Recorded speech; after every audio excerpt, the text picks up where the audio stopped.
8، 9 اور 10 محرم الحرام کا یہ مبارک وقت اس وقت ہمارے سامنے ہے، اور یہ وہ گھڑیاں ہیں جن میں رب العزت کی رحمت پوری آب و تاب کے ساتھ برس رہی ہے۔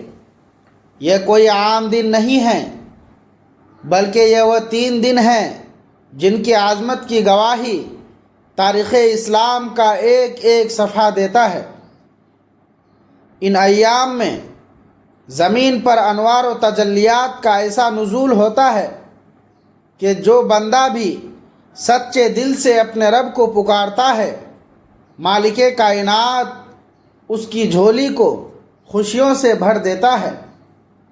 اگر آج آپ کی زندگی میں مشکلات کا پہاڑ کھڑا ہے، اگر آپ کے راستے بند ہو چکے ہیں، نوکری، کاروبار یا رزق کی بندش نے آپ کو شدید پریشان کر رکھا ہے، یا پھر کوئی ایسی دلی حسرت ہے جو برسوں سے پوری نہیں ہو رہی، تو یقین جانیے کہ یہ 3 دن آپ کی تقدیر کو بدلنے کے لیے کافی ہیں۔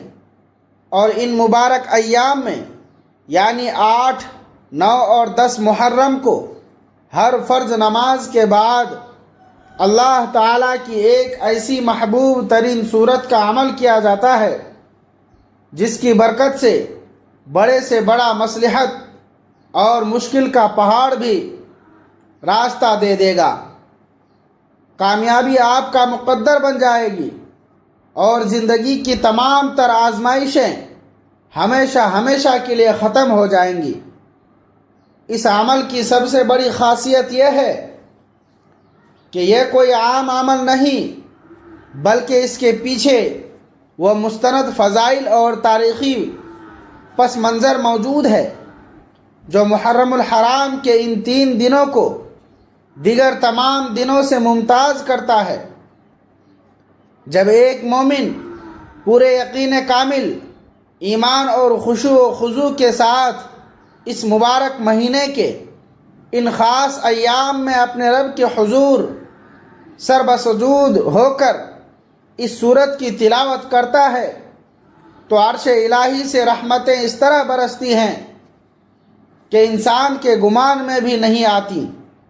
محرم الحرام کی فضیلت اور اس کے تاریخی اور روحانی پس منظر کو سمجھنا ہر مسلمان کے لیے اس لیے ضروری ہے تاکہ جب وہ یہ عمل کرے تو اس کے دل میں اس وقت اور ان ایام کی عظمت کا پورا احساس ہو۔ احادیث مبارکہ کی روشنی میں محرم الحرام کو شہر اللہ یعنی اللہ کا مہینہ کہا گیا ہے۔ یہ وہ مہینہ ہے جسے اللہ رب العزت نے 4 حرمت والے مہینوں میں شمار فرمایا ہے۔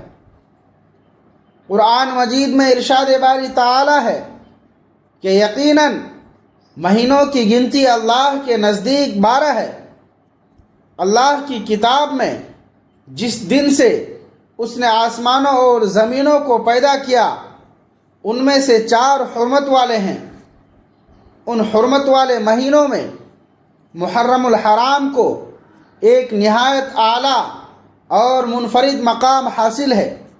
یہی وجہ ہے کہ اس مہینے میں عبادت کرنا، روزے رکھنا اور اللہ کا ذکر کرنا دیگر مہینوں کے مقابلے میں کہیں زیادہ اجر و ثواب کا باعث بنتا ہے۔ جب ہم 8، 9 اور 10 محرم الحرام کے ان 3 مخصوص دنوں کی بات کرتے ہیں تو تاریخ اسلام کے کئی ایسے عظیم الشان اور ایمان افروز واقعات ہمارے سامنے آتے ہیں جن کا تعلق براہ راست اللہ تعالیٰ کی نصرت اور کامیابی سے ہے۔ یہ وہ ایام ہیں جن میں اللہ تبارک و تعالیٰ نے اپنے مقرب بندوں اور انبیاء کرام علیہم السلام پر آنے والی کٹھن آزمائشوں کو ختم فرمایا اور انہیں ایسی کامیابیاں عطا فرمائیں جن کی مثال تاریخ انسانی میں نہیں ملتی۔ حضرت نوح علیہ السلام کی کشتی کا طوفان نوح سے نجات پا کر جودی پہاڑ پر ٹھہرنا اور زمین پر دوبارہ زندگی کا آغاز ہونا اسی عاشرے کی برکت میں سے ہے۔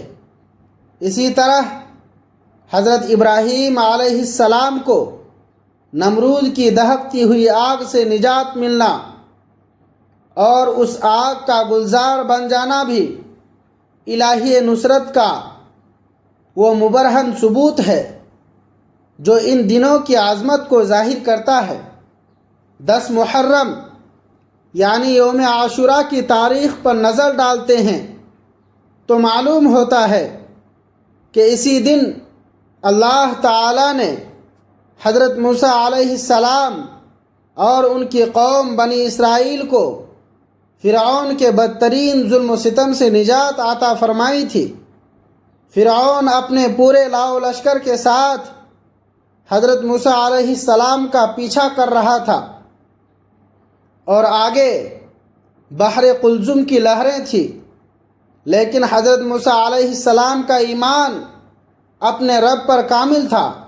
انہوں نے فرمایا کہ یقیناً میرا رب میرے ساتھ ہے، وہ مجھے ضرور راستہ دکھائے گا۔ اور پھر دنیا نے دیکھا کہ اللہ تعالیٰ کے حکم سے سمندر کے بیچوں بیچ راستے بن گئے اور وہ پانی جو موجیں مار رہا تھا ایک مضبوط دیوار کی طرح کھڑا ہو گیا۔ پہاڑ جیسے سمندر نے اللہ کے نبی کو راستہ دے دیا اور فرعون اپنے تکبر سمیت اسی سمندر میں غرق ہو گیا۔ یہ وہی تاریخی حقیقت ہے جو ہمیں یہ سبق دیتی ہے کہ جب حالات بالکل نا امید ہو جائیں، جب سامنے پہاڑ جیسی رکاوٹیں کھڑی ہوں، تو اس وقت اللہ تعالیٰ کی ذات پر کامل یقین اور اس کے کلام کا سہارا انسان کو نجات دلاتا ہے۔ اگر اللہ تعالیٰ حضرت موسیٰ علیہ السلام کے لیے سمندر کے پانی کو روک کر راستہ بنا سکتا ہے تو کیا وہ آپ کی زندگی کی چھوٹی بڑی مشکلات، مالی پریشانیوں، گھریلو ناچاکیوں اور بیماریوں کو دور کر کے آپ کے لیے کامیابی کے راستے نہیں کھول سکتا؟ یقیناً وہ ہر چیز پر قادر ہے۔ بس ضرورت اس بات کی ہے کہ ہم ان مبارک دنوں کی قدر کریں اور اس خاص وقت میں اپنے رب کو اس کے محبوب کلام کے ذریعے پکاریں۔ مستند ترین روایت اور بزرگان دین کے تجربات سے یہ بات ثابت ہے کہ 8، 9 اور 10 محرم الحرام کے ان 3 دنوں میں زمین پر انوار و تجلیات کا ایک خاص نزول ہوتا ہے۔ ان ایام میں کی جانے والی دعائیں اور اعمال سیدھے بارگاہ الہی میں مقبول ہوتے ہیں۔ جب کوئی بندہ ان دنوں میں ہر فرض نماز کی ادائیگی کے بعد جائے نماز پر بیٹھ کر اپنے گناہوں کی معافی مانگتا ہے اور اس سورہ مبارکہ کا ورد کرتا ہے تو اللہ تعالیٰ اس کے دل کو وہ اطمینان اور سکون عطا فرماتا ہے جو دنیا کی تمام دولت مل کر بھی نہیں دے سکتی۔ اس وظیفے کی برکت سے انسان کے رزق میں برکت کے وہ دروازے کھلتے ہیں جن کا اس نے کبھی تصور بھی نہیں کیا ہوتا۔ قرض داروں کے قرض غیب سے ادا ہو جاتے ہیں، بے روزگاروں کو بہترین روزگار میسر آتا ہے، اور جن کے کاموں میں برسوں سے بندشیں لگی ہوئی ہیں وہ ایک لخت ختم ہو جاتی ہیں۔ یہ صورت جو اس عمل کا اصل مغز ہے، اللہ تعالیٰ کو تمام صورتوں میں سب سے زیادہ محبوب ہے۔ اس کی فضیلت کے بارے میں مستند کتب میں بے شمار روایات موجود ہیں۔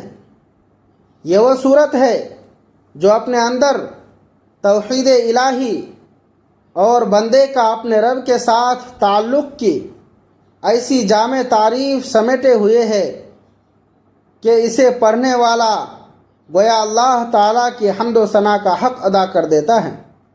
جب آپ ان 3 مبارک دنوں میں ہر نماز کے بعد اس سورت کو پڑھیں گے تو آپ خود اپنی آنکھوں سے اپنی زندگی میں آنے والی مثبت تبدیلیاں دیکھیں گے۔ محرم الحرام کے ان ایام کا تعلق نہ صرف انبیاء کرام کی نجات سے ہے، بلکہ یہ وہ دن ہیں جو خاندان نبوت یعنی نواسۂ رسول سیدنا امام حسین رضی اللہ عنہ اور ان کے اہل بیت اطہار کی عظیم ترین قربانیوں کے گواہ ہیں۔ 8 محرم وہ دن ہے جب میدان کربلا میں تپتی ہوئی ریت پر نواسۂ رسول اور ان کے اہل بیت پر پانی کی بندش کو مزید سخت کر دیا گیا۔ تصور کیجئے اس پیاس کا، اس گرمی کا اور اس کٹھن آزمائش کا جو اللہ کے محبوب ترین بندے صابر و شاکر رہ کر برداشت کر رہے تھے۔ یہ وہ دن تھے جب صبر اور رضا کی ایسی لازوال داستان لکھی جا رہی تھی جس نے قیامت تک کے لیے حق اور باطل کے درمیان ایک واضح لکیر کھینچ دی۔ 9 محرم الحرام کی رات جسے شب عاشورہ کہا جاتا ہے، یہ وہ رات تھی جب امام عالی مقام اور ان کے وفادار ساتھیوں نے یزیدی لشکر سے صرف ایک رات کی مہلت مانگی، اور وہ مہلت کسی دنیاوی سودے بازی کے لیے نہیں تھی بلکہ اپنے رب کے حضور سجدہ ریزی، تلاوت کلام پاک اور استغفار کے لیے تھی۔ تاریخ گواہ ہے کہ اس رات خیمہ حسینی سے اللہ کے ذکر اور تلاوت قرآن کی ایسی مسحور کن آوازیں آ رہی تھیں جیسے شہد کی مکھیاں بھن بھنا رہی ہوں۔ ایک طرف موت کا سایہ تھا، سامنے ہزاروں کا لشکر تھا، لیکن دوسری طرف نواسۂ رسول اور ان کے جانثار اپنے رب کی مناجات میں ایسے مگن تھے کہ انہیں اپنی جانوں کی کوئی پرواہ ہی نہیں تھی۔ پھر طلوع ہوتا ہے 10 محرم الحرام کا وہ تاریخی دن، یوم عاشورہ، جس دن زمین و آسمان نے وہ منظر دیکھا جو نہ اس سے پہلے کبھی دیکھا گیا تھا اور نہ کبھی دیکھا جائے گا۔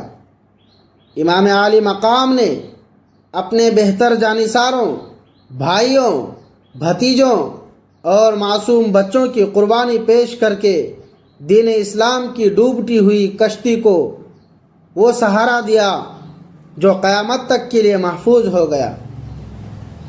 امام حسین رضی اللہ تعالی عنہ کا وہ آخری سجدہ جب وہ تیروں سے چھلنی جسم کے ساتھ سجدہ ریز ہوئے اور اپنی جان آفرین کے سپرد کی، وہ سجدہ ہمیں یہ پیغام دیتا ہے کہ زندگی کی سب سے بڑی کامیابی اپنے رب کی فرما برداری میں ہے۔ اسی قربانی کی برکت ہے کہ محرم کے ان ایام کو اللہ تعالیٰ نے بے پناہ روحانیت اور تاثیر عطا فرما دی ہے۔ جب ایک مومن ان دنوں میں ان پاک ہستیوں کو یاد کرتا ہے، ان کے نقش قدم پر چلنے کا عزم کرتا ہے اور ہر نماز کے بعد اس محبوب ترین سورت کو پڑھتا ہے، تو اللہ تعالیٰ ان شہدائے کربلا کے صبر کے صدقے اس بندے کی پہاڑ جیسی مشکلات کو بھی آسان فرما دیتا ہے۔ آقا علیہ الصلاۃ والسلام نے محرم الحرام کے روزوں اور عبادات کی بے پناہ فضیلت بیان فرمائی ہے کہ رمضان کے بعد سب سے افضل روزے اللہ کے مہینے محرم کے ہیں۔ نبی کریم صلی اللہ علیہ وسلم نے یوم عاشورہ کے روزے کے بارے میں ارشاد فرمایا کہ مجھے اللہ کی ذات پر پورا یقین ہے کہ عاشورہ کا روزہ 1 سال قبل کے گناہوں کا کفارہ بن جاتا ہے۔ جب گناہ معاف ہوتے ہیں تو دل کا زنگ صاف ہوتا ہے، اور جب صاف دل کے ساتھ ہر نماز کے بعد اللہ کی محبوب ترین صورت کا ورد کیا جاتا ہے تو دعائیں عرش معلیٰ تک بلا رکاوٹ پہنچتی ہیں۔ اگر آج آپ مایوس ہیں، اگر آپ کو لگتا ہے کہ حالات ٹھیک نہیں ہو سکتے یا قرض کے بوجھ تلے دب چکے ہیں، تو کربلا کے اس واقعے اور محرم کی فضیلتوں سے تسلی حاصل کیجیے۔ امام حسین رضی اللہ تعالی عنہ اور ان کے اہل بیت پر جو آزمائشیں آئیں، کیا ہماری آزمائشیں اس کے برابر بھی ہیں؟ ہرگز نہیں۔ انہوں نے صبر کا دامن نہیں چھوڑا، اور اللہ نے انہیں وہ کامیابی اور دوام عطا کیا کہ آج 1400 سال بعد بھی ان کا نام ہر دل کی دھڑکن ہے، اور یزید کا نام مٹ گیا۔ جب آپ ان مبارک گھڑیوں میں ہر نماز کے بعد جائے نماز پر بیٹھ کر اس سورہ مبارکہ کی تلاوت کریں گے تو آپ کے دل کو وہ طاقت اور سکون ملے گا جو تمام مادی وسائل سے بڑھ کر ہے۔ بزرگان دین اور اسلام کا یہ متفقہ فیصلہ ہے کہ محرم الحرام کے ان ایام میں خاص طور پر 8، 9 اور 10 محرم کو جو بندہ بھی ہر فرض نماز کے بعد اس صورت کا اہتمام کرتا ہے وہ کبھی دنیا کا محتاج نہیں ہوتا۔ اس عمل کی برکت سے رزق کے بند دروازے ایسے کھلتے ہیں جیسے پہاڑوں سے چشمے پھوٹتے ہیں۔ اگر آپ کے کاروبار پر کسی نے بندش کر دی ہے، اگر حاسدین کی نظر بد نے آپ کو نقصان پہنچایا ہے، یا اولاد کے رشتوں میں رکاوٹیں ہیں، تو یہ 3 دن آپ کے لیے الہی نصرت کا پروانہ بن کر آئے ہیں۔ بس اپنے ارادے کو مضبوط کیجیے اور اس کامل یقین کے ساتھ اس عمل کے لیے تیار ہو جائیے کہ جو رب سمندر میں راستہ بنا سکتا ہے، اور جس رب نے کربلا کے صابروں کو ہمیشہ کے لیے زندہ و جاوید کر دیا، وہ آپ کی پکار کو بھی ضرور سنے گا اور آپ کی مشکل کو راحت میں بدل دے گا۔ یہ صرف پیاس یا بھوک کی داستان نہیں ہے، بلکہ یہ عرش الہی، صبر مصطفیٰ، شجاعت علی اور حیا فاطمہ کا وہ نایاب گلدستہ ہے جس کی خوشبو سے آج بھی کائنات مہک رہی ہے۔ اب وہ گھڑی آ پہنچی ہے جہاں ہم ان فقراء اور اللہ والوں کے سینوں کے اس نورانی وظیفے کو ظاہر کرنے جا رہے ہیں جو تقدیر کے بند دروازوں کو کھول دیتا ہے۔ بزرگوں کا فرمان ہے کہ جب بندہ دنیا سے مایوس ہو کر اپنی عقل اور تدبیروں کو چھوڑ کر محرم کے ان پاک دنوں میں ہر فرض نماز کے بعد جائے نماز کا کونا پکڑ لیتا ہے تو عرش والا اس پر اپنی رحمت کے دروازے کھول دیتا ہے۔ اس وظیفے کا آغاز آپ نے اسی درود پاک سے کرنا ہے جو کائنات کی سب سے بڑی ہستی پر پڑھا جاتا ہے۔ آپ نے ہر نماز کے بعد سب سے پہلے صرف 3 مرتبہ یہ درود پاک پڑھنا ہے۔ اللہم صلی علی محمد وعلی آل محمد کما صلیت علی ابراہیم وعلی آل ابراہیم انک حمید مجید۔ اس درود پاک کی برکت کے بعد اب آپ نے اللہ تعالیٰ کی وہ محبوب ترین صورت پڑھنی ہے جس کے بارے میں آقا علیہ الصلاۃ والسلام نے فرمایا کہ یہ قرآن کا 1/3 حصہ ہے۔ جی ہاں، وہ سورہ اخلاص ہے، جو اللہ رب العزت کو اپنی توحید کی وجہ سے سب سے زیادہ محبوب ہے۔ آپ نے ہر فرض نماز کے بعد نہایت مختصر تعداد یعنی صرف 7 مرتبہ اس سورت کو پورے تدبیر اور پیار سے پڑھنا ہے۔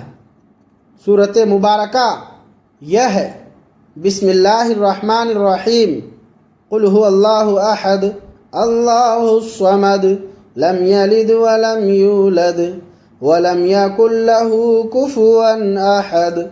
جب آپ 7 مرتبہ یہ سورت پڑھ لیں تو اس کے فوراً بعد آپ نے اللہ تبارک و تعالیٰ کے 2 نایاب اور طاقتور ترین صفاتی ناموں کا ورد کرنا ہے، جو رزق کی بندشوں کو، کانٹے اور پہاڑ جیسے مصائب کو راستہ دینے کے لیے اکثیر ہیں۔ وہ نام یہ ہیں: یا فتاح یا رزاق۔ ان دونوں ناموں کو ملا کر آپ نے صرف 21 مرتبہ پڑھنا ہے۔ جب آپ یا فتاح یا رزاق پڑھیں گے تو غیب سے وہ راستے نکلیں گے جن کا انسان تصور بھی نہیں کر سکتا۔ اس کے فوراً بعد اپنے دل کی مراد کو پانے اور آزمائشوں کے خاتمے کے لیے قرآن کریم کی وہ نایاب آیت مبارکہ پڑھنی ہے جو حضرت موسیٰ علیہ السلام کی کامیابی کا راز تھی۔ جب فرعون سامنے تھا اور سمندر آگے تھا تو سیدنا موسیٰ علیہ السلام کی زبان پر یہی کلمات جاری ہوئے تھے۔ آپ نے بھی صرف 7 مرتبہ اس قرآنی آیات کو پڑھنا ہے۔ کلا ان معی ربی سیہدین، یعنی یقیناً میرا رب میرے ساتھ ہے، وہ مجھے ضرور راستہ دکھائے گا۔ جب یہ قرآنی کلمات آپ کی زبان سے نکلیں گے تو کائنات کی کوئی طاقت آپ کا راستہ نہیں روک سکے گی۔ وظیفے کے آخر میں آپ نے دوبارہ وہی درود پاک پڑھنا ہے جو آپ نے شروع میں پڑھا تھا، یعنی صرف 3 مرتبہ درود ابراہیمی پڑھ کر اپنے رب کے حضور جھولی پھیلا دینی ہے۔ اپنے ہاتھوں کو اٹھا کر، رو کر، گڑ گڑا کر اس پاک خاندان اور شہدائے کربلا کے صبر کا واسطہ دے کر اپنے مولا سے مانگے۔ اللہ والے فرماتے ہیں کہ محرم کے ان 3 دنوں میں جو بندہ اس ترتیب سے یہ عمل کر لیتا ہے، رب العزت اس کی نسلوں سے بھی تنگی کو دور فرما دیتا ہے۔ پہاڑ جیسی مشکلات ریزہ ریزہ ہو جاتی ہیں، آزمائشیں سکھ میں بدل جاتی ہیں اور کامیابی اس کا مقدر بن جاتی ہے۔ اللہ پاک ہمیں ان مبارک ایام کی برکات سے مالا مال فرمائے، اہل بیت اطہار کی سچی محبت نصیب فرمائے اور ہماری تمام جائز دعاؤں کو قبول و منظور فرمائے۔ اگر آپ کو یہ نورانی پیغام پسند آیا ہو تو اسے دوسرے مسلمان بھائیوں تک پہنچا کر صدقہ جاریہ کا حصہ بنیں اور دعاؤں میں یاد رکھیں۔